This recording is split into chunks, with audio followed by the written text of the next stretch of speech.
नमस्कार, स्वागत है आप सभी का डीआरबी न्यूज़ पर। मैं राहुल पांडे। सोमवार को रिजर्व बैंक ऑफ इंडिया यानी कि आरबीआई ने अपना मासिक बुलेटिन जारी किया है।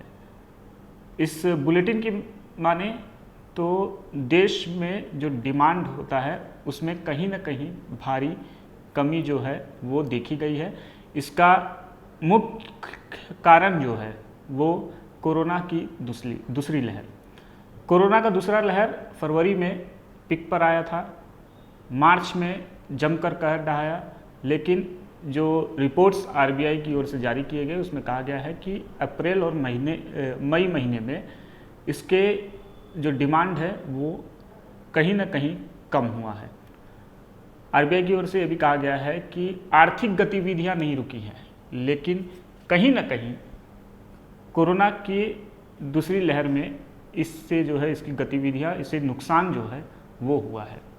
कोरोना की दूसरी लहर से देश में डिमांड में गिरावट दिखने लगी है। आरबीआई ने सोमवार को कहा कि इस महामारी के दूसरे दौर से डिमांड में गिरावट आई है। आरबीआई ने अपने मासिक बुलेटिन में कहा है कि कोरोना के मामले दोबारा बढ़ने से मौजूदा वित्त वर्ष की पहली तिमाही से आर्थिक गतिविधियां बहुत अधिक नहीं घटी है, लेकिन इसे नुकसान हुआ है।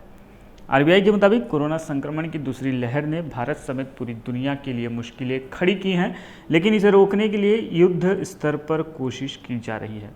मासिक बुलेटिन के मुताबिक अप्रैल और मई में इकोनॉमिक इंडिकेटर कमज़ोर हुए हैं। कोरोना की दूसरी लहर का सबसे अधिक असर डिमांड पर पड़ा है। इसके साथ ही मोबिलिटी, खर्च और रोजगार में कमी आई है, जबकि इन्वेंटरी में इजाफा हुआ है। इसका मतलब कि मांग नहीं बढ़ रही है, हालांकि इसका सप्लाई पर कम असर रहा है। आरबीआई ने कहा है कि आर्थिक गतिविधियां धीमी हुई हैं, लेकिन कोरोना की दूसरी लहर का असर के पिछले साल आई कोरोना की पहली असर से कम है। कोरोना के कारण आर्थिक गतिविधियों में रुकावट की वजह से एनबीएफसी के बिजनेस को काफ़ी नुकसान हुआ है। आरबीआई के मुताबिक सरकार ने कोरोना से हो रही मुश्किलों से निपटने के लिए लिक्विडिटी बढ़ाने के उपाय किए हैं। इसका संकेत डिवेंचर इशू में बढ़ोतरी से मिल रहा है। एनबीएफसी कंपनियां की ओर से जिन सेक्टरों को कर्ज दिया जाता है उनमें इंडस्ट्रियल सेक्टर, विशेष तौर पर एमएसएमई इंडस्ट्री को महामारी से भारी नुकसान हुआ है।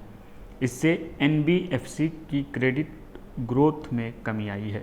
एनबीएफसी का नुकसान इकोनॉमी के लिए घातक साबित हो सकता है, क्योंकि यह बाजार में क्रेडिट फ्लो का अहम माध्यम है। फिलहाल के लिए इस खबर में इतना ही। इससे जुड़ी हर अपडेट हम आप तक पहुंचाते रहेंगे। बने रहिए डीआरबी न्यूज़ के साथ। नमस्कार।